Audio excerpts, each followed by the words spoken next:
Senhoras e senhores, muito boa noite. Sejam bem-vindos a mais esse debate promovido pelo ILAE, o Instituto Latino-Americano de Educação, este ano completando 13 anos. Este ano completando 13 anos, promovendo a educação em nosso continente. O tema do debate de hoje é o Tratado de Cooperação Amazônica, celebrado em 1978 pelos 8 países amazônicos, e tinha o objetivo de promover o desenvolvimento harmonioso e integrado da bacia amazônica, elevando o nível de vida dos povos, integrando a região às suas respectivas economias nacionais e promovendo a troca de experiências quanto ao desenvolvimento regional e o crescimento econômico com a preservação do meio ambiente. Nosso palestrante de hoje é o embaixador Clemente de Lima Baena Soares, e como debatedor teremos o embaixador Carlos Alfredo Lazari Teixeira. Farei agora uma breve apresentação do extenso currículo dos dois embaixadores. Clemente de Lima Baena Soares é bacharel em Direito e graduou-se pelo Instituto Rio Branco em 1983, diplomado no curso de aperfeiçoamento de diplomatas em 1992, defendeu em 2010 a tese sobre o processo legislativo e aprovação de acordos internacionais no âmbito do curso de altos estudos do Instituto Rio Branco. No Ministério das Relações Exteriores, o embaixador Clemente exerceu diversas atividades diplomáticas, dentre elas o Departamento Econômico, na assessoria de relações com o Congresso, na assessoria de assuntos federativos e parlamentares, no Departamento da América do Sul e em missões de cooperação transfronteiriça e de tratados de cooperação amazônica. Desempenhou atividade em Buenos Aires, na Cidade do México, na sede da OEA em Washington, em Paramaribo e em São Domingos. Promovido embaixador em 2012, desde 2016 o embaixador Clemente representa o Estado brasileiro na República Dominicana. Como debatedor teremos então o embaixador Carlos Alfredo Lazari Teixeira, que é bacharel em Ciências Jurídicas pela Faculdade Nacional de Direito da UFRJ. Foi nomeado terceiro secretário da carreira diplomata em fevereiro de 76 e, dentre sua extensa carreira diplomática, foi encarregado do Consulado-Geral em Cidade do Leste do Paraguai, adjunto à Secretaria-Geral do Conselho de Segurança Nacional, participante da equipe responsável pelos programas Calha Norte e Nossa Natureza, membro da delegação brasileira nas negociações da hidrovia Paraguai-Paraná, cônsul-geral adjunto nos Estados Unidos, em Miami, na Flórida, em Atlanta, na Geórgia. Ministro conselheiro da Embaixada do Brasil em Washington, integrante da delegação brasileira nas reuniões do Global Environment Facility, assessor internacional da Casa Civil da Presidência, integrante da delegação brasileira à Conferência das Nações Unidas sobre Mudanças Climáticas, mais conhecido como COP15 e COP16. O embaixador do Brasil em Lima, no Peru, embaixador do Brasil em Quito, no Equador, integrante da delegação brasileira na 13ª reunião de chanceleres da Organização Tratado de Cooperação Amazônica e é diretor executivo da OTCA, ou da Organização Tratado de Cooperação Amazônica. Feitas as apresentações, passo a palavra ao embaixador Clemente Lima Baena Soares para sua apresentação sobre o Tratado de Cooperação Amazônica. Embaixador, por favor, a palavra é sua. Muito obrigado, professor. Boa tarde a todos. Embaixador Carlos Alfredo, prazer estar nesse debate. Meu colega de embaixada em Buenos Aires, nos anos 80, e foi meu chefe na embaixada, setor político da Embaixada do Brasil em Buenos Aires. De modo que é um prazer estar conviver mais uma vez com você. Eu queria, em especial, agradecer ao Instituto Latino-Americano de Educação pela oportunidade, pelo convite para participar dessa conversa a respeito desse importante tema que é a organização do Tratado de Cooperação Amazônica, que é um tratado que é muitas vezes incompreendido, mal interpretado, eu diria até, e que poucas pessoas conhecem a fundo. E desde 98 se tornou uma organização, tem uma Secretaria Permanente do Tratado de Cooperação, cuja sede é em Brasília. Mas antes de começar aqui uma palestra, mais uma uma conversa com todos sobre esse assunto, eu gostaria de dizer que eu estou na República Dominicana desde maio de 2016. Portanto, completar quase 5 anos este ano. E desde 2016 eu não tenho digamos assim, um acompanhamento mais aprofundado sobre todos os processos, os acordos assinados, as questões que estão em negociação, em debate. Acompanho de longe pelas redes sociais, especialmente o Twitter da organização, e tenho visto que tem, para minha satisfação pessoal, um progresso muito grande em relação de 2016 para cá. Primeira vez que eu tive contato com o tema Tratado de Cooperação Amazônica foi quando eu assumi a divisão de América Meridional 2, cujo chefe foi, muitos anos atrás, o embaixador Rubens Recupero. Foi, digamos, o ideólogo do Tratado de Cooperação Amazônica. Tudo começou. E esse Tratado de Cooperação levou cerca de 15 meses, se eu não me engano, para ser concluído. E entrou em vigor em 1980. O embaixador Carlos Alfredo, me corrija, por favor, se eu estiver me equivocando sobre datas. Desde então, 2006 até 2016, eu participei de diversas reuniões, Conselho de Cooperação Amazônica, Conselho Ordinário de Cooperação Amazônica. Esse conselho é um conselho que se reúne quase que semanalmente em Brasília, e lá estão os representantes das embaixadas dos 7 países que estão lá, e mais o representante do Itamaraty. Caso eu participei de muitas reuniões, tive o prazer, aliás, de participar dessas reuniões. Teve reuniões de grupo de trabalho para rever, digamos, a organização da Secretaria Permanente. Houve, inclusive, uma mudança de sede da organização. Conseguiu um terreno no lago, mas aparentemente teve problemas. Agora tem uma sede que eu gostaria de visitar um dia na W3 Norte, em Brasília. E vejo que, com isso, um dos bons resultados nessa última gestão aí de 2016 para cá.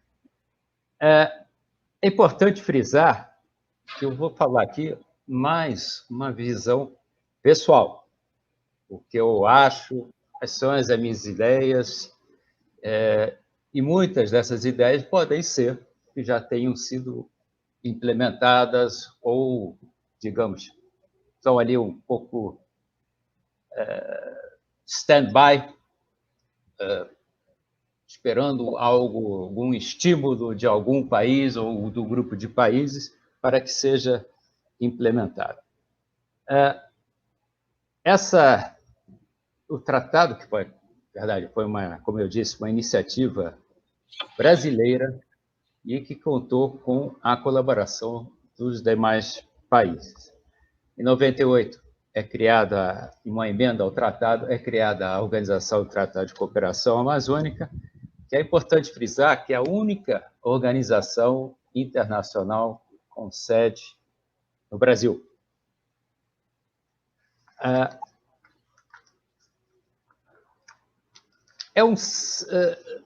Amazônia é um tema muito presente. Basta abrir os jornais e não é de hoje, não é de um ano, mas está permanentemente no debate internacional, a Amazônia. Muito sobre os recursos naturais, desenvolvimento sustentável, mudança de clima, biodiversidade. Tem uma população de cerca de 40 milhões de habitantes, ocupa 40% do território sul-americano. E abro aqui um parêntese, que eu estou achando aqui que é bom fazer um bate-bola. E Esse ocupa 40% do território sul-americano.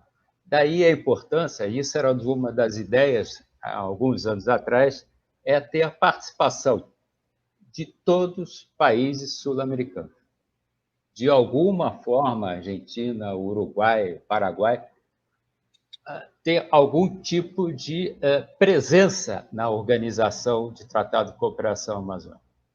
Eu acho importante que o bloco esteja, digamos, preocupado com o tema Amazônia, que tem um impacto em toda a América do Sul, não é só para os países que formam parte do tratado. Tem impacto na América do Sul, tem impacto regional, tem impacto mundial. Mas eu acho que seria importante, talvez o embaixador Carlos Alfredo possa também ter uma alternativa, que se abrisse algum tipo de espaço para que esses países também contribuam de alguma forma para a projeção da organização, para o enriquecimento, para novas ideias e novas sugestões.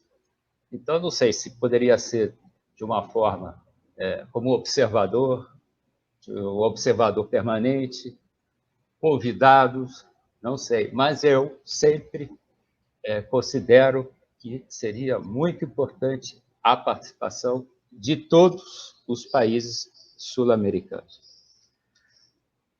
Bom, a Amazônia é habitat de 20% de todas as espécies de fauna e flora existentes. Outra coisa, 20% da água doce da superfície do planeta está na Amazônia. Tem um complexo de sistema de aquíferos e águas subterrâneas. A minha experiência no trabalho da organização também se deu, digamos, para que você tivesse a participação, além de um reforço, de um aumento de uma participação financeira dos 8 estados no orçamento, não sei quanto é que é hoje, no orçamento da organização, para que se pudesse fazer mais projetos, mais acordos de cooperação com outros organismos internacionais. Houve também o intenso trabalho das coordenadorias, que tem coordenadoria de saúde, indígena, energia, turismo, são de infraestrutura. Eu me lembro também que houve um grande debate sobre a necessidade de se ter tantas coordenadorias para os temas. Se não era melhor abreviar e ter 4 ou 5 que dessem mais força e projeção à organização. E algumas vezes, fui a Manaus, fui a Belém do Pará e tive reuniões com várias organizações estaduais para examinar a possibilidade também de a UTCA ter uma espécie de um escritório regional, seja em Manaus, seja em Belém. Eu me lembro sempre de uma crítica, pessoal, especialmente do estado do Amazonas, do estado do Pará, sobre as pessoas os embaixadores estão em Brasília, só que os problemas estão na Amazônia. Os projetos estão todos lá. Haveria de ter uma subsede ou uma secretaria-geral adjunta que pudesse se encarregar, pudesse ter contato mais, digamos, próximo eu penso sempre no INPA, e daí ter uma maior cooperação. Aliás, inclusive, logisticamente, é mais fácil Manaus ter com todas as demais capitais dos países amazônicos. Facilitaria, creio, que o trabalho da organização se tivesse também esse tipo de escritório regional. Eu não sei se, mais uma vez, o embaixador Carlos Alfredo pode dizer se houve algum progresso nessa ideia, mas por diversas vezes foi comentado isso em reuniões de chanceleres, reuniões de coordenação em Brasília, mas não sei se progrediu nesse sentido de ter uma subsede, seja em Manaus, seja em Belém.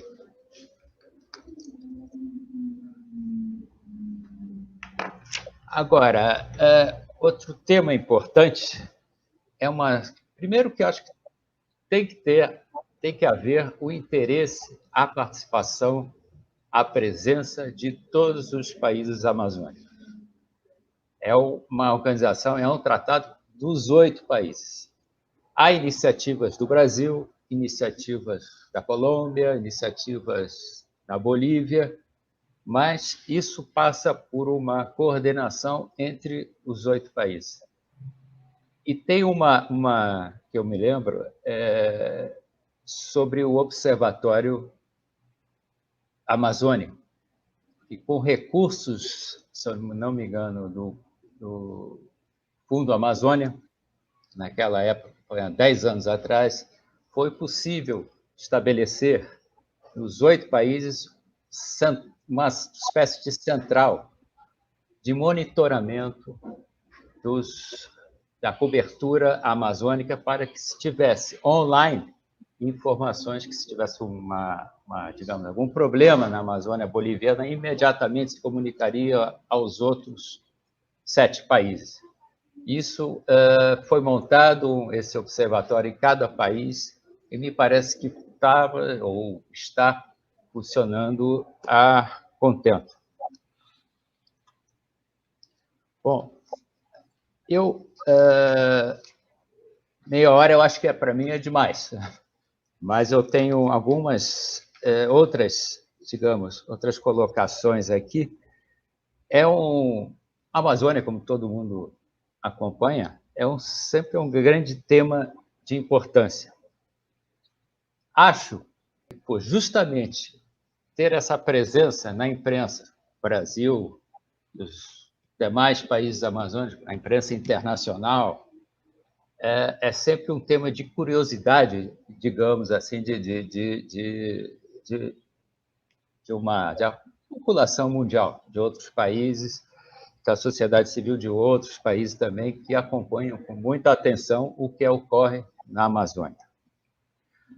Daí, eu acho que há necessidade de dar uma maior projeção, uma maior comunicação sobre as atividades e projetos, o que se faz, esses projetos todos, esses acordos de cooperação que beneficiam os 8 países amazônicos.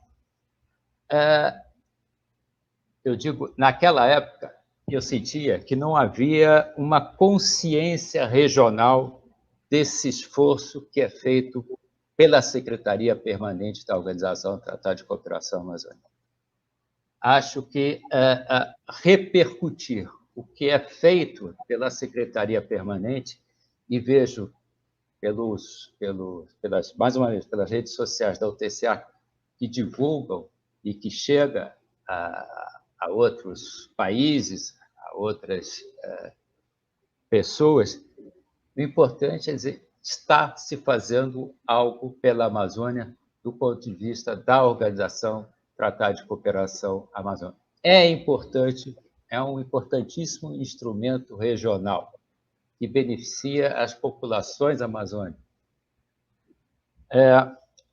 Mas digamos, essa projeção, esse reforço dessa projeção, depende de uma articulação muito bem feita entre todos os países mesmo.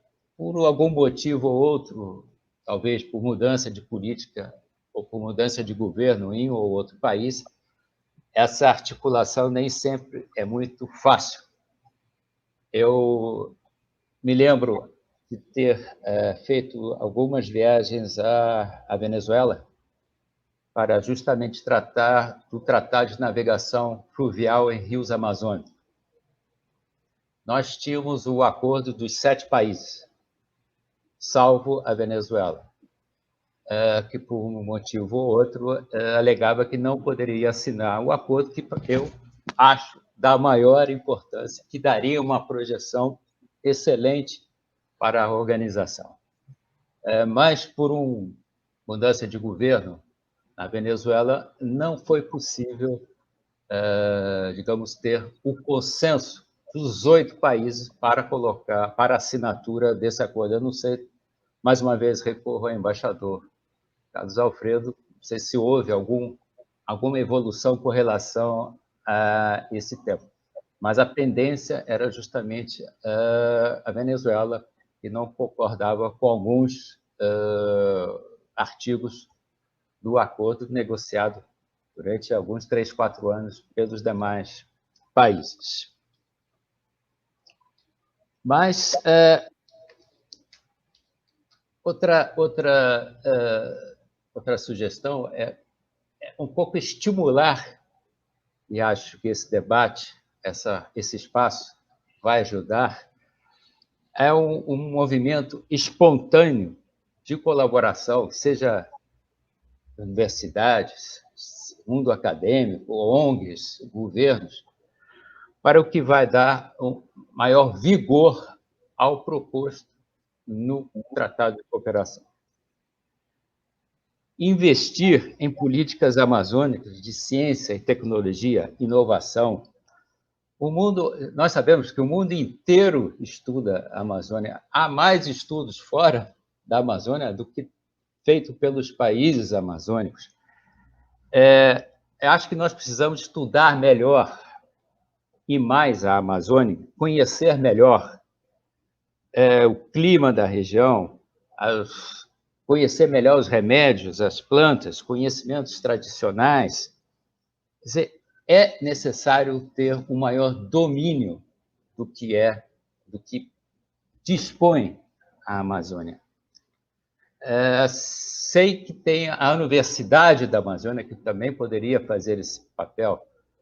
Tem o Parlamás, que recentemente houve uma reunião, acho que cerca de 1 ou 2 meses atrás, também foi reativado. Isso tudo vai na direção de realmente ter um maior estímulo, um maior vigor à letra do tratado. O envolvimento da sociedade civil nos 8 países é fundamental. O meio acadêmico, como eu disse aqui, também trabalhar em conjunto vai estimular e vai projetar os objetivos ideais da organização. Nós, e digo por experiência, sabemos o que tem a Amazônia, né? Algo muito vago. A Amazônia é imensa. Mas talvez, se há uma colaboração, cooperação entre as universidades da Amazônia, entre institutos de ciência e tecnologia, possa ser que a gente consiga progredir um maior conhecimento do que a Amazônia dispõe. Acredito também que a agenda estratégica, que é aprovada pelos chanceleres da organização, precisa ser um pouco acelerada, executada. É necessário reduzir entraves burocráticos, que acontece nos outros países, que são elementos essenciais para o êxito da organização. Temas como a navegação comercial, que eu já me referi aqui, seria necessário avançar nesse estudo, nesse acordo. Tem que haver, meu modo de ver, a consciência da urgência para acelerar o tempo amazônico. Um pouco se fala muito mais sobre outras questões e a Amazônia só é lembrada com algum problema. A gente tem que lembrar sempre que a Amazônia é em benefício dos 8 países, em benefício de todas as populações que lá vivem. como eu disse, incorporar os demais países sul-americanos daria mais força, mais prestígio, mais atuação e acrescentará, inclusive, força política à OTCA. E, para isso tudo, necessitaríamos também de maiores recursos, maiores fundos para fortalecer a organização. Eu quero aqui me referir, também da minha experiência, também à educação. Eu acho que desde primário, que acho que não é primário, desde as crianças, devemos insistir a apresentar a Amazônia. Muitas vezes, os estudantes em São Paulo não sabem, não têm ideia do que é a Amazônia, o que a Amazônia proporciona, que é esse paraíso perdido, né? Como referiu. Agora, e justamente para divulgar o maior ou ampliar o conhecimento sobre a Amazônia, que nós, há uns 6, 7 anos atrás, na época que estava chefiando o departamento da América do Sul, fizemos um projeto Descobrindo a Amazônia, que era para que, em parceria com a Organização dos Estados Ibero-Americanos de Educação, Ciência e Cultura, conseguimos alavancar um projeto com a participação de escolas primárias dos 8 países amazônicos. Escolas públicas onde as crianças se manifestavam através de pequenos vídeos por o YouTube sobre o que pensavam que era a Amazônia. E eu tenho muita satisfação de ter participado, organizado também esse projeto, e nós descobrimos que a Amazônia tem várias visões. A criança de São Paulo, como eu disse, ou do Rio, não tem ideia do que se passa na Amazônia, do que é a Amazônia, do que representa a Amazônia, o impacto da Amazônia no mundo. E, com isso, o prêmio foi dado ao melhor vídeo feito sobre a Amazônia.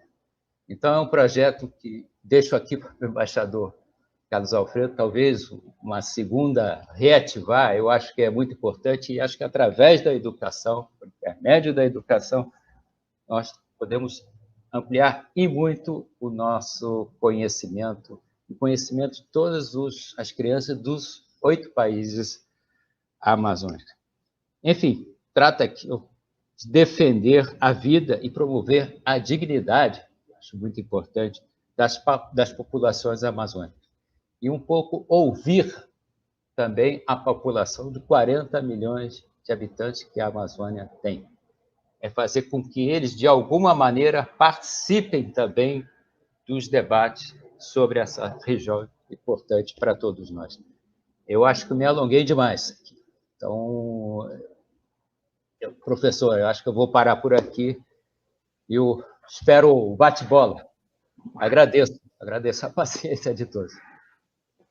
Não, embaixador, de forma nenhuma. Foi exatamente dentro do tempo, e aí eu queria passar a palavra ao embaixador Carlos Lazari para dar continuidade ao debate do tema de hoje.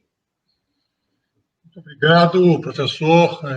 Prazer estar aqui. Agradeço ao Instituto Latino-Americano de Educação essa oportunidade. Quero retribuir um abraço fraterno meu querido amigo Clemente, colega e amigo e colega, e, enfim, de uma família que nós todos aprendemos a admirar no Itamaraty, na figura do embaixador João Clemente Baena, ex-secretário-geral da OEA, ex-secretário-geral do Itamaraty, e que tem mais um elemento que agora me substitui na Embaixada do Brasil em Peru, que é o Rodrigo Baena, irmão do Clemente. E, enfim, vê que é uma família que tem uma ligação importante, e, enfim, que eu tenho a honra e o privilégio de ter conhecido e de tornado amigo dos 2 filhos e me mantido como admirador permanente do embaixador João Clemente. Eu queria, primeiro, agradecer aí, não só a apresentação do Clemente, mas, sobretudo, as provocações e as informações e assim, o que ele recupera desse período dele na OTCA e como chefe da delegação brasileira durante tantos anos junto ao OTCA. Eu acho que o trabalho do Clemente é uma referência nesses 2 anos que eu estou como diretor executivo. Todas as vezes que eu vou aos arquivos da OTCA, que eu vejo os papéis, trato de recuperar as iniciativas, está lá o nome do meu querido amigo, portanto, serve sempre de inspiração para retomar e tratar das coisas, porque nesse ambiente não é muito o que criar, tudo já foi pensado, já foi imaginado, e simplesmente o que faltou em alguns momentos foi consenso, vontade política de seguir adiante. E vários desses temas o Clemente mencionou aqui, eu vou tratar de atualizar alguns deles em relação ao que está a agenda atual da OTCA, né? Então, eu queria só recuperar alguns conceitos que eu acho que são importantes em relação à cooperação amazônica, né? Primeiro é que, como está no tratado, o Tratado de 1978 antecipou um conceito que viria a ser depois plasmado, que é o conceito de desenvolvimento sustentável, que na época se chamou de desenvolvimento harmonioso, mas que, na realidade, é a mesma coisa. E tem como objetivo sempre a redução das assimetrias e mantendo o respeito básico, aquela premissa básica que é o respeito à soberania dos outros países sobre seus territórios amazônicos, mas tendo em mente a premissa básica dada pela geografia, ou seja, o bioma amazônico é um só. E, portanto, os países, na realidade, são condôminos desse bioma, dessa região, dessa bacia, né? E deles o que se exige é um esforço permanente de coordenação interna e regional, que é onde a OTCA faz a diferença. A OTCA ela foi criada no 20º aniversário do tratado, em 1998, e teve o seu braço operativo instalado no Itamaraty, como disse o Clemente, no começo deste milênio, nos anos 2001, 2002, e funcionava no Itamaraty, e agora nós temos uma sede que ainda não foi inaugurada, mas que já é uma sede cedida pelo governo brasileiro com base no acordo de sede. Eu só queria recuperar algumas das histórias que o Clemente colocou, por exemplo, por que o tratado, a organização, ou a OTCA, tem sede em Brasília, e não, por exemplo, como se pensou originalmente, em Manaus ou em Lima? Os peruanos fizeram muita força para levar a organização para Lima. Porque, na época, o argumento que prevaleceu é que deveria a organização funcionar numa capital onde houvesse as outras 7 embaixadas. E Brasília era a única capital que tinha as outras 7 embaixadas. Mas é claro que sempre a organização conviveu com digamos assim, esse pecado original, que é não estar na Amazônia, mas em função justamente desse fato de que as decisões e toda a parte regional estava, pelo tratado, concentrado no trabalho das chancelarias. Portanto, o trabalho das capitais e das chancelarias é muito importante, né? Então, eu só queria recuperar que nessa premissa básica de atuação, né, dos países na cooperação amazônica, tendo em vista a assimetria nacional, a assimetria natural em termos de capacitação institucional, de força institucional, é uma das metas. Então, a ideia é criar um trabalho de fortalecimento das políticas públicas nos países, né? E para que essas políticas públicas sejam fortes o suficiente para gerar ou para operar políticas que possam permanecer mais no tempo, que sejam coerentes no tempo e que sejam mantidas independentemente do calendário político interno de cada um dos países. Então, por isso que é importante ser políticas de Estado.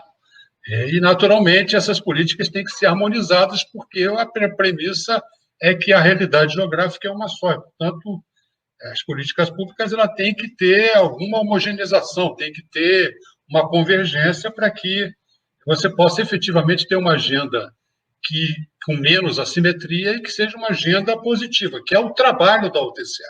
A UTCA não trabalha com nada contencioso, é sempre uma agenda positiva de cooperação em que nós operamos a partir de uma visão de cooperação sul-sul, ou seja, intercambiando as melhores práticas aqui na região, e nisso o Brasil é uma referência muito importante, como instituições, como o INPA, que o Clemente mencionou, mas como outras, como Embrapa, como o INPE, enfim, várias, o Fiocruz agora, né, e várias outras organizações que são que ajudam com que o Brasil seja um ator importante nessa questão da cooperação sul-sul. Claro que a cooperação amazônica também busca a cooperação de atores extra-regionais, a cooperação internacional, e eu vou falar disso daqui a pouco. Então, eu queria mencionar isso e dizer que esse trabalho dos países ele tem dois campos, duas forças. Uma é essa cooperação regional, que eu já mencionei aqui, que o Clemente também colocou. E a outra, que é muito importante, e que o tratado premonitoriamente já previa, é que cada país deveria criar uma institucionalidade para a coordenação interna dos assuntos amazônicos. Por isso é que o tratado prevê que cada país mantenha a sua Comissão Nacional Permanente de Cooperação Amazônica. E dos 8 países, apenas o Peru e o Equador, em menor medida, mantiveram essa comissão operando ao longo dos 42 anos do tratado. O Brasil criou a sua comissão, mas ela teve altos e baixos, e agora,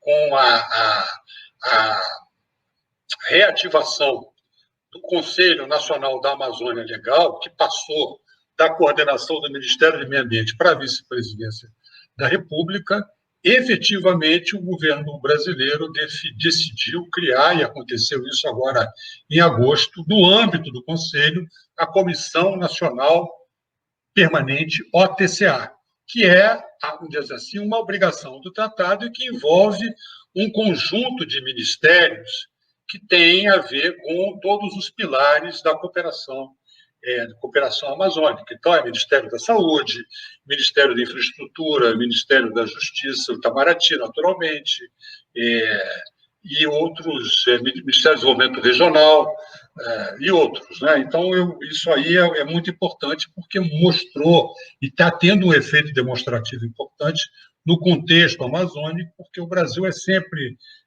uma referência. Né?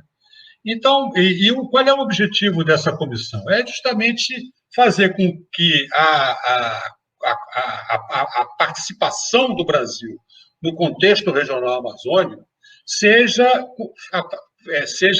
feita através de uma posição construída da maneira mais legítima, através de um diálogo com todos os atores e um diálogo com a sociedade. Isso é uma verdade para os 8 países, e o Brasil, como é uma referência, é muito importante que tenha sido decidida a recriação. Aliás, a segunda reunião da comissão deve acontecer, pelo que eu estou sendo informado, não tenho certeza disso, mas deve acontecer nas próximas semanas. Né?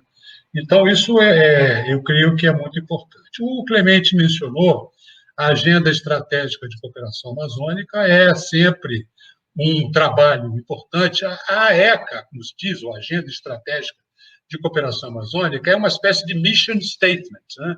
Quer dizer, é uma declaração para o universo da cooperação técnica internacional e regional internacional do que os países querem fazer na Amazônia, do que eles consideram, quais são os denominadores comuns dentro dessa visão estratégica que tem os 8 países. Então, naturalmente, você tem ali, hoje, a agenda estratégica que está em fase final de negociação para o período de 2020 até 2030, já estamos um pouco atrasados, mas agora tem, naturalmente, a última agenda foi aprovada em 2009, então com vigência até 2019. Né? Então, agora, a agenda naturalmente incorpora os novos temas da agenda internacional, ligada ao desenvolvimento sustentável. Por isso que hoje a ECA que está sendo finalizada, ela é toda referenciada nos Objetivos de Desenvolvimento Sustentável, os ODS, dentro da Agenda 2030 das Nações Unidas. Então, e aí você terá na ECA, que como o Clemente mencionou, ela foi muito reduzida, hoje é um papel muito mais operativo, muito mais fácil de ser visto, ela só tem agora os objetivos e metas que deixa a critério dos países ou do conjunto dos países todos os planos de trabalho. Mas ela mantém aqueles pilares fundamentais que estão no tratado, que são, primeiro, recursos hídricos, questões da biodiversidade, florestas, né? A questão dos povos indígenas, os temas sociais, hoje, que é um novo pilar dentro da ECA, mantendo as questões de infraestrutura, eu vou falar daqui a pouco do que o Clemente mencionou, que é a questão da navegação, e também os temas que sempre foram tratados, que é a questão de ciência e tecnologia e outras atividades. Né? Dentro desses temas, nós temos alguns projetos que são muito importantes, que estão, neste momento, em execução. Né?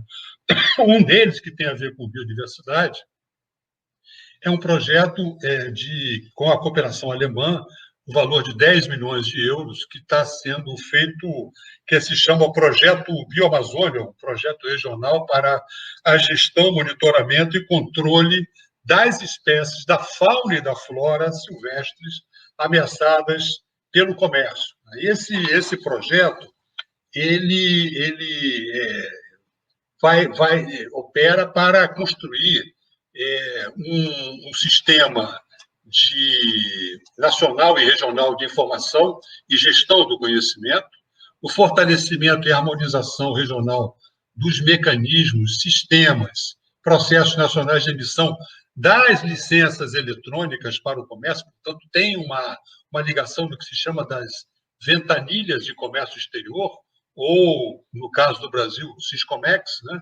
E o fortalecimento de iniciativas de gestão sustentável e mecanismos de traçabilidade das espécies amazônicas. É um projeto que está em curso e dentro do qual você tem diversos produtos e componentes e produtos que vão beneficiar sempre dentro desse espírito de diminuir as assimetrias, ou seja, gerar um fortalecimento institucional naqueles países que não têm, como o caso do Suriname, da Guiana e mesmo da Bolívia, e aperfeiçoando essa parte institucional para que possa haver um sistema, digamos assim, equilibrado de produção de informações e de circulação dessas informações entre os países, justamente para que você tenha uma segurança maior no comércio de determinadas espécies. Você nota que isso é dentro do espírito de uma convenção da qual os 8 países são parte, que é a Convenção sobre o Comércio Internacional de Espécies Ameaçadas da Fauna e da Flora Silvestres, que é a famosa Convenção CITES, né? E, então, esse projeto ele ainda está no meio do seu período de execução, temos mais 2 anos, e a ideia é, se possível, poder continuar com esse projeto para terminar o trabalho em países com, digamos assim, onde ainda haja algum trabalho, algum grau de fortalecimento a ser desenvolvido, né? Outro projeto importante, na área de recursos hídricos, e essa área está na própria essência do nascedouro do tratado e da organização, é uma constituição de uma rede hidrológica amazônica, RHA, rede hidrológica, dentro de um grande pilar, que é a gestão integrada de recursos hídricos, né? e uma rede de monitoramento da qualidade da água. Isso está sendo feito com recursos da Agência Nacional de Águas do Brasil e tem o apoio inestimável da CPRM, o que agora se chama Serviço Geológico Brasileiro. E aí a ideia é você, a partir da rede de estações de monitoramento dos rios, ampliar essa rede e fazer com que as estações sejam modernizadas a ponto mesmo de se tornarem estações autônomas, com nível de manutenção bem baixo, mas ao mesmo tempo um nível tecnológico alto, de modo que todo esse monitoramento se faça em tempo real através da ligação com os satélites. Então, esse é um projeto que está em curso, é um projeto de cerca de 7 milhões de reais, bancados pela Agência, pela Agência Nacional de Águas e com o apoio inestimável da Agência Brasileira de Cooperação, que é quem facilita, faz a intermediação entre a ANA e a OTCA e os países, né? Então, nós estamos, neste momento, com várias atividades, e a pandemia, naturalmente, atrasou alguma coisa, mas, efetivamente, a gente nota, de parte dos países, um grande empenho e uma proatividade bastante grande. Esse é um dos projetos, uma das áreas em que nós temos muita assim, expectativa, né? O outro, também na área de recursos hídricos, é um projeto que é uma continuidade, agora com financiamento do GEF, do Global Environmental Facility, com a agência, com a implementação da UNEP, ou seja, o PNUMA, né, o Programa das Nações Unidas para o Meio Ambiente, no valor de 11 milhões de dólares, para poder implementar uma série de ações do plano estratégico de ação estratégica na área de recursos hídricos. Isso aí tem uma vertente importante a qual se está juntando o BID, no sentido de apoiar as populações da Amazônia com temas como saneamento básico e acesso à água potável, e toda a parte de gestão dos recursos hídricos, sempre dentro dessa visão de gestão integral e integrada dos recursos hídricos para beneficiar, basicamente, os habitantes da Amazônia. Uma coisa que eu deveria ter dito desde o princípio é que recordar, que o meu amigo Clemente certamente vai concordar comigo, pois vai revisitar esse conceito, é que tudo que se faz hoje na OTCA, no âmbito da cooperação, tem na centralidade do ser humano. Por isso que ele se referiu aos 40 milhões de habitantes da Amazônia. Então, tudo é feito dentro dessa premissa da centralidade do ser humano e, claro, com o conceito de desenvolvimento sustentável, anti-desenvolvimento harmonioso, mas tendo como peso fundamental, vetor fundamental, o bem-estar dos amazônidas, né, que são... Enfim, há alguma divergência de dados estatísticos, mas pelas contas hoje, porque o problema é que você tem censos habitacionais que são com datas diferentes nos países, então a coisa varia entre 34, 35 milhões de habitantes até 40. O certo é que você tem alguns centros de aglomeração de população importantes na Amazônia, e não só no Brasil. No Brasil, claramente, temos Belém, Manaus, mas no Peru você tem Iquitos, Pucallpa. Iquitos já são 500 mil habitantes, Pucallpa, 400 mil habitantes, Letícia já tem mais de 500, ou mais, quer dizer, eu não me lembro mais qual é o último censo sobre Letícia, mas certamente é uma cidade que hoje já é conurbada com Tabatinga. Hoje é uma coisa só, né, entre Letícia e Tabatinga. Você tem outras cidades na Amazônia Equatoriana, por exemplo, enfim. Isso aí é um tema importante, essa parte de recursos hídricos. Eu acho que, olhando para frente, existe um outro projeto nessa área de recursos hídricos que está também avançando, que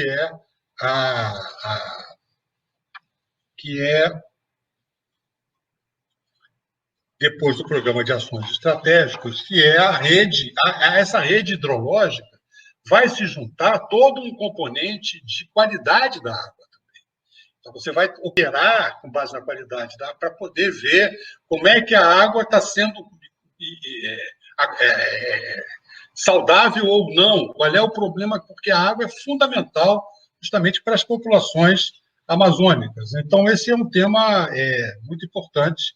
Nós estamos tratando disso em duas vertentes, uma que é dentro do projeto com o PNUMA e outro um projeto que ainda está em fase de apresentação a possíveis cooperantes, que é um projeto para retomar as iniciativas dentro da Convenção de Minamata, que tem a ver com a contaminação por mercúrio, e não apenas mercúrio proveniente de mineração ilegal ou mineração informal, mas também de outras fontes, até mesmo da própria natureza. Isso aí, enfim, não precisa ser amazônida para poder saber que isso aí atinge diretamente as populações amazônicas através para iniciar da contaminação dos peixes. Hoje, por exemplo, na Bolívia, todo o fluxo de produção pesqueira de Pando e do outro departamento da Amazônia da Bolívia não vai mais para o altiplano. Os peixes daquela região, dado o nível de contaminação por mercúrio, já não são mais consumidos. Esse comércio já está suspenso por causa desse nível de contaminação. Então, esse é um tema da maior importância para isso. O Clemente mencionou o Observatório Regional Amazônico, isso é uma atividade, o Clemente vai certamente poder visitar lá o filho dileto dele, que é a OTCA, né? E nós vamos ter a honra e o prazer de lhe apresentar já o Observatório Regional Amazônico funcionando, já com os telões e já acoplado a uma sala de situação da rede hidrológica amazônica, que está sendo feita com o apoio inestimável da Agência Nacional de Águas. A Agência Nacional de Águas tem uma sala de situação para o Brasil, onde você tem o acesso em tempo real ao regime hidrológico de todos os rios brasileiros, e agora essa rede está servindo de inspiração e plataforma para a montagem da rede amazônica de regime hidrológico, hidrometeorológico e agora de qualidade da água na região. Então, agora, o observatório regional é muito mais do que isso. Ele vai envolver todo o conhecimento oficial dos países, vai poder ser um locus de referência para estudantes, pesquisadores, formuladores de políticas públicas, e também como um locus para que as delegações dos países, os próprios países, possam utilizar como para projetar no seu diálogo com a comunidade internacional aquilo que estão fazendo na Amazônia, não só do ponto de vista nacional, mas também do ponto de vista regional. A gente não tem visto nas manifestações dos nossos países, quando explicam para o mundo o que estão fazendo na Amazônia, a vertente regional, porque certamente isso a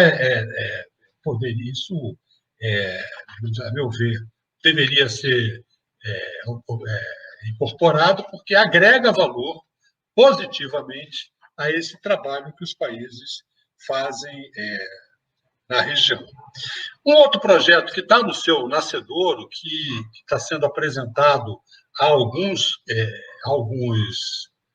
cooperantes, e talvez até ao próprio Green Climate Fund, que tem sede na Coreia, é um projeto com base num estudo que foi feito pelo Serviço Geológico dos Estados Unidos. Foi feito pelo Serviço Geológico brasileiro com a tecnologia do Serviço Geológico americano e depois com a liderança da Agência Nacional de Águas, que é o mapeamento do aquífero Amazonas.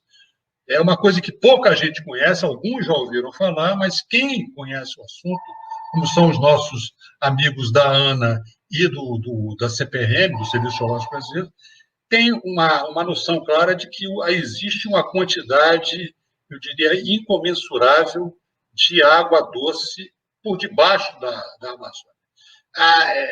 Em termos de dimensão, Quem conhece diz que é muito mais do que o próprio aquífero Guarani, que muita gente mais conhece. Então, é um levantamento que foi feito com base em dados das torres dos poços de prospecção da Petrobras, do qual se tiraram os dados secundários para o mapeamento da quantidade de água doce nessa camada geológica sedimentária, portanto, rochas porosas, que detém ali gotículas de água doce, que, portanto, podem ser a solução para um dos grandes problemas, certamente será uma solução para um dos grandes problemas da Amazônia, que, ironicamente, as populações da Amazônia têm um problema de acesso à água potável. Imaginem, quem olha para o mapa e fala da bacia não imagina que as populações amazônicas têm esse problema de acesso à água potável e problemas, naturalmente, de saneamento básico de uma forma geral, principalmente nos grandes centros urbanos. Então, o que nós estamos fazendo é ampliar esse mapeamento para os limites totais da bacia amazônica, que inclui a Bolívia, o Peru, o Equador e a Colômbia, e talvez até a Venezuela, chegando nos limites da bacia do Orinoco, para fazer um levantamento de toda essa quantidade de água e, sobretudo, determinar qual é a utilização ótima ou sustentável em cada ponto. Isso vai gerar uma série de possibilidades de obras de infraestrutura para estabelecer esses pontos de coleta de água em toda a Amazônia, e é uma das coisas que o Banco Interamericano está muito interessado. O Banco Interamericano é o nosso parceiro nessa iniciativa, né? Eu poderia continuar com os projetos, mas eu acho que é muita informação, e depois eu tocarei nisso quando houver o período de perguntas. Só queria mencionar algumas outras coisas que o Clemente mencionou. Por exemplo, o Parlamento Amazônico, desde que a atual diretoria assumiu, né, em 1º de janeiro de 2019, imediatamente eu me preocupei, e aí, modestamente, eu convenci os nossos diretores a tomar essa iniciativa de buscar o Parlamento brasileiro. Nós fomos visitar o presidente da Comissão de Relações Exteriores e mostramos para ele a importância de reativar ou retomar essa ideia fundamental que nasceu em 89 com a criação do Parlamento Amazônico, que depois perdeu o fôlego. Agora, por quê? Porque, para mim, é muito claro que você não pode construir políticas de Estado sem o apoio ou sem a participação fundamental dos parlamentos. Não existe como você criar políticas de Estado, garantir fluxos orçamentários e garantir a coerência dessas políticas no tempo, sem que isso seja plasmado, concretizado via o processo legislativo. Então, por isso é que o Parlamento Amazônico não só é uma caixa de ressonância, mas também ele é um elemento indutor de uma convergência dos parlamentos no sentido de trabalhar para os objetivos do próprio tratado, que estão plenamente vigentes, é de uma atualidade extraordinária, porque a Amazônia é de uma atualidade assim, flagrante, né? Basta olhar, como disse o Clemente, os jornais do dia a dia, que se nota que os temas da Amazônia estão presentes com sinais positivos e negativos, mas estão certamente muito tempo presentes. A outra coisa que o Clemente mencionou, en passant, mas eu digo a ele que nós estamos retomando com toda a força, é o que se chamou UNAMAS, que é a União das Universidades Amazônicas, que já chegou a ter 104 universidades filiadas, e a ideia é efetivamente retomar isso e ampliar. Havia uma secretaria executiva com sede em Belém, e nós queremos muito assim, buscar o apoio daquelas pessoas que estiveram, que continuam, algumas delas ativas, buscar aí a orientação para que a gente possa retomar isso no mais curto prazo. O Clemente mencionou também a questão do contato com a sociedade brasileira, a sociedade.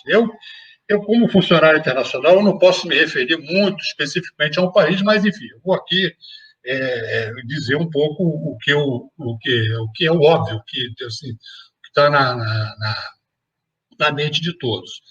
O ano passado, nós buscamos uma aproximação com o Fórum de Governadores da Amazônia e fomos muitíssimo bem recebidos pelo governador do Amapá, que é o presidente do Fórum, não sei se ainda é, mas era o presidente do Fórum, que nos indicou a secretária executiva do Fórum.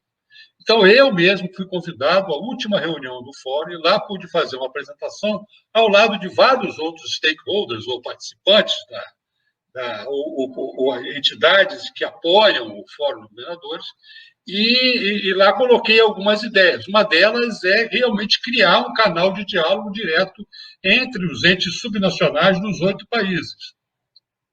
Mais especificamente com Bolívia, com Peru, com Equador e com a Colômbia, ou seja, fazer com que os estados ribeirinhos todos tenham um foro de diálogo, e a UTCA pode ajudar nisso, como está ajudando na montagem da agenda substantiva do Parlamento amazônico. Então, o Fórum de Governadores é uma atividade, é um locus de cooperação interna no Brasil, mas que tem um potencial muito grande de ter essa vertente externa e incorporar essa visão regional que ultrapassa as fronteiras e que abarca o conjunto da Amazônia. Eu queria me referir, antes de terminar, às nossas parcerias estratégicas, Clemente, que isso tudo foi ensaiado em todo o seu período lá, e hoje nós continuamos com todas as agências das Nações Unidas, com parceiros, incluindo agora a CEPAL. Nós acabamos de assinar um convênio com a CEPAL para fazer um levantamento, um estudo bem alentado sobre o estado do desenvolvimento sustentável na Amazônia. Vai ter, estamos assinando agora, nos próximos dias, um convênio com o IPEA, nesse sentido, para que o IPEA, que também tem uma relação muito forte com a CEPAL, possa nos ajudar a montar esse estudo, que vai ser da maior importância justamente para canalizar, eventualmente, fundos da cooperação internacional. Já me referi ao BID. O BID hoje é um grande parceiro nosso, sobretudo numa área que eu não mencionei até agora, mas me penitencio, que é toda a área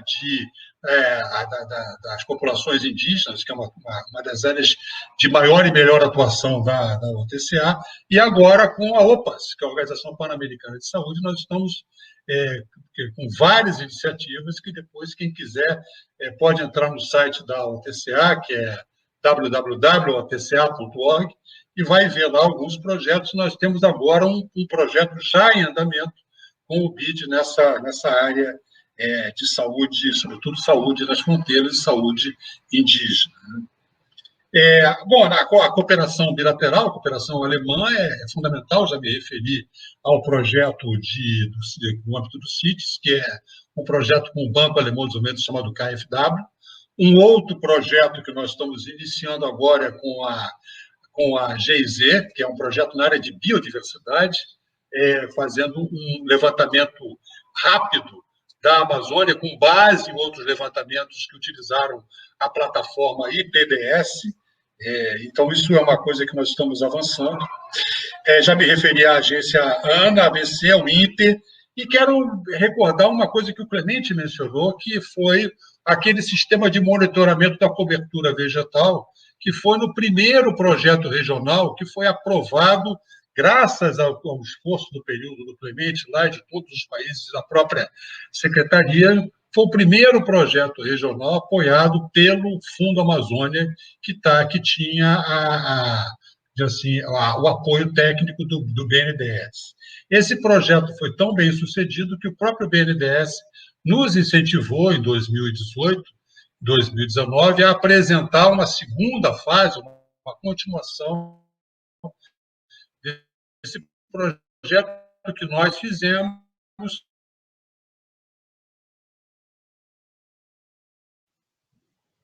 Eu acho que nós perdemos aqui o som aqui do embaixador Carlos Lazari.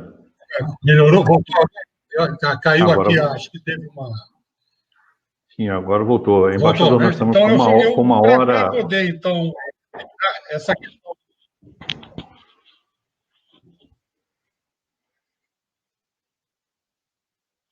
Embaixador, nos ouve?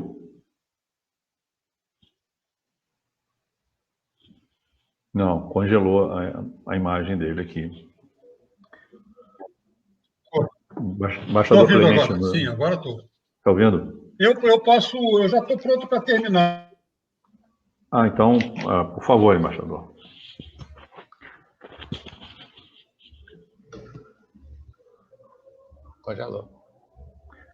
Congelou.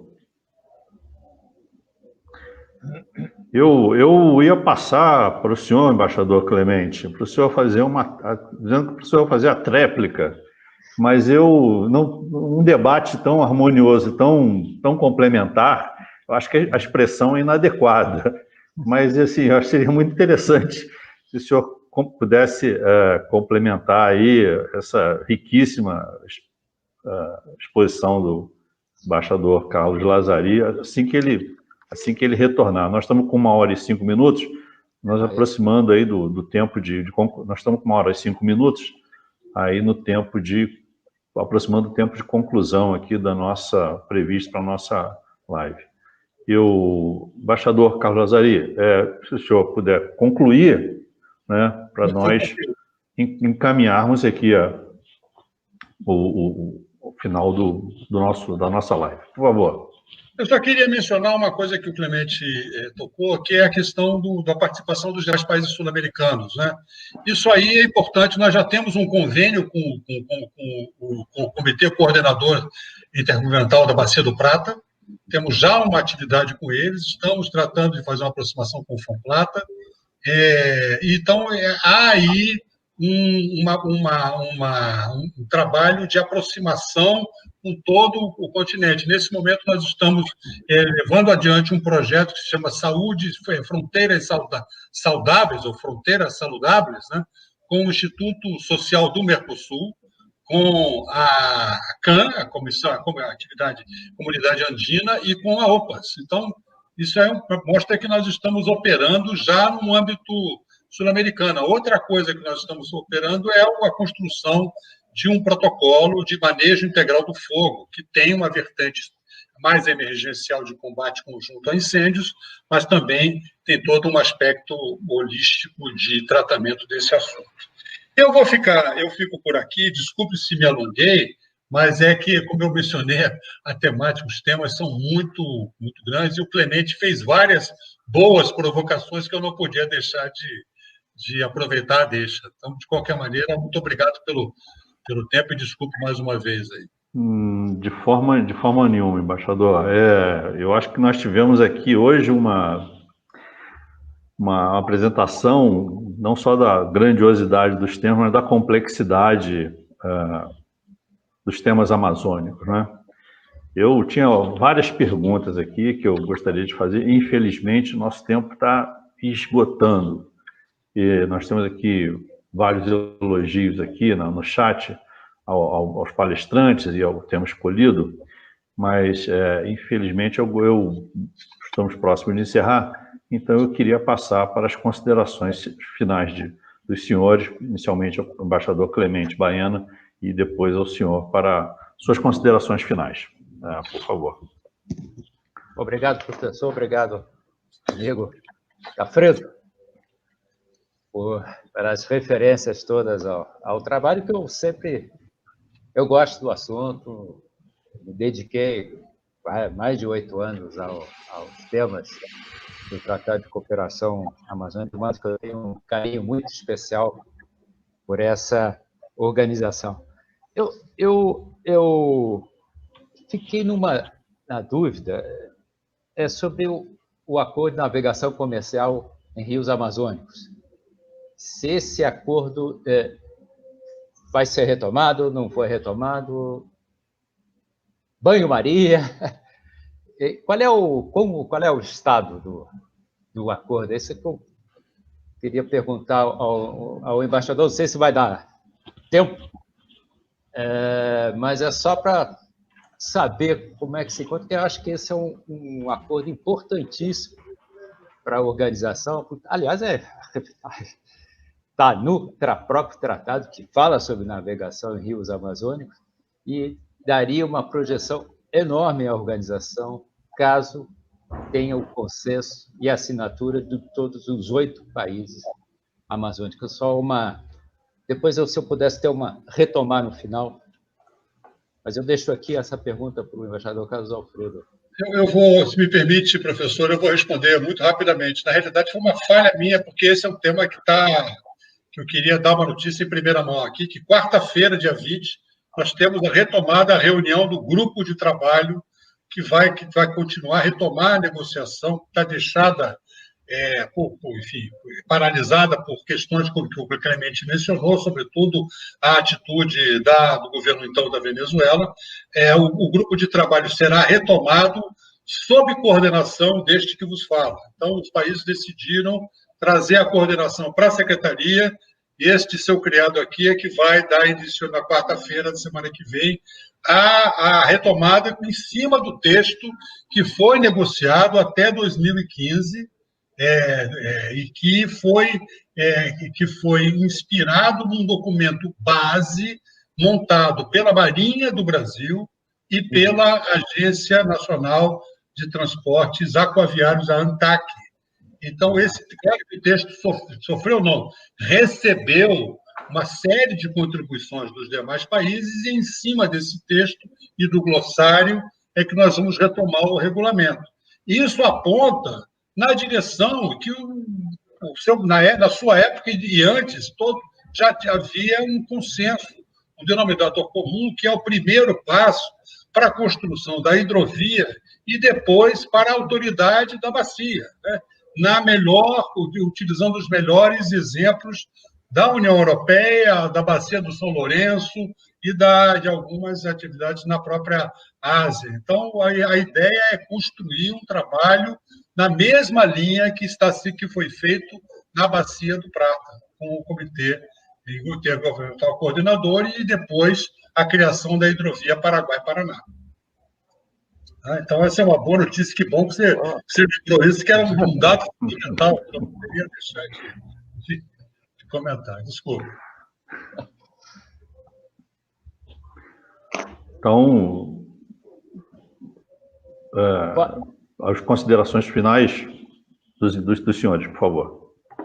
Não, eu só tenho que agradecer ao Instituto Latino-Americano de Educação, à professora Dalva Martins, ao embaixador Baena, que já conheço há algum tempo, e a todos pela paciência em assistir a minha apresentação, mas mais do que... Eu saio muito feliz e satisfeito em ver que a organização progrediu muito, graças à ação, ao trabalho incansável de pessoas como o embaixador Carlos Alfredo. Fico muito feliz em saber que, por exemplo, esse grupo de trabalho sobre navegação comercial vai retomar o trabalho, com base naqueles estudos, naquelas reuniões, eram várias reuniões para se chegar a um texto de consenso. Obviamente, estamos falando aqui de 6 anos atrás. São novos governos, há novas prioridades, talvez dificulte, mas eu tenho certeza que, sob a sua coordenação, esse assunto, esse tema progredirá rapidamente. Eu quero, mais do que considerações, agradecer, professor, pela oportunidade, pelo espaço de ter falado sobre um tema que mais uma vez, eu gosto muito, tenho um carinho muito grande e fico muito feliz, muito satisfeito em ver que o tema ainda, digamos assim, provoca comentários negativos ou positivos, mas que provoca, que o tema está presente na pauta de debate do meio acadêmico. Agradeço mais uma vez o convite. Embaixador Carlos Alfredo. Olha, eu queria só, primeiro, agradecer naturalmente, agradecer, enfim, o privilégio de ter participado dessa conversa com o meu amigo Clemente, com todas as pessoas que estão participando aqui, com o professor, enfim, dizer que eu queria só dar 2 informações que eu considero importantes. Dia 27, agora, de janeiro, haverá uma reunião promovida pelo World Economic Forum, do qual participará o vice-presidente da República, Mourão, o presidente da Colômbia, Duque, o presidente do Banco Interamericano de Desenvolvimento e a secretária-geral da OTCA. Você vê que o nível da organização subiu. Hoje, graças ao apoio do vice-presidente Mourão, do apoio do governo brasileiro, a OTCA está ganhando novos horizontes, subindo a novos patamares, e vai ser uma reunião do qual participará também, depois, na fase de debate, o próprio presidente do BNDES.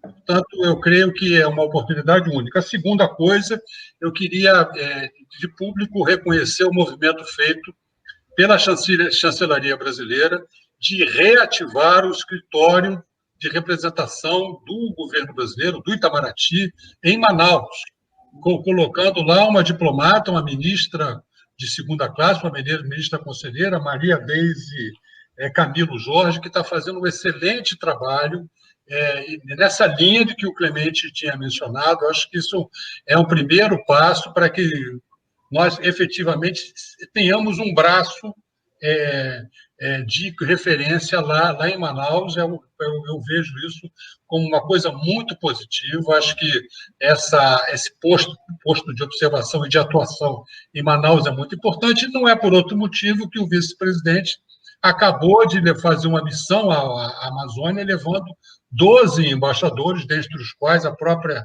secretária-geral da organização. Então, eu queria dar essas notícias, porque a quantidade de temas é tão grande, mas só para ilustrar essas minhas palavras finais e agradecer mais uma vez, de maneira muito enfática, essa oportunidade e me colocar à disposição para novas sessões nessa mesma linha. Muito obrigado. Muito obrigado, embaixador Carlos Alfredo, embaixador Clemente Baena. Eu queria dizer que o ILAI se sente honrado com a presença dos senhores aqui, nos propiciando esse debate mais do que enriquecedor, né, assim, que nos dá essa compreensão de quão complexos são os problemas amazônicos, mas também muito tranquilizador de quanto trabalho é feito pelo governo brasileiro, pelos outros governos, pela nossa Marinha do Brasil, pelas agências reguladoras e pelos ministérios. Eu acho que hoje saímos todos aqui muito mais enriquecidos em termos de conhecimento do que tem sido feito em prol, não vou dizer da nossa Amazônia, não no sentido egoístico da coisa, mas no sentido mais amplo da nossa Amazônia, dos países amazônicos. Então, termino aqui agradecendo a presença dos senhores. Realmente, podemos voltar a outros temas mais específicos, porque certamente as perguntas não se encerram aqui. Muito obrigado, boa noite a todos que nos assistem. Até a próxima. Até a próxima, muito obrigado.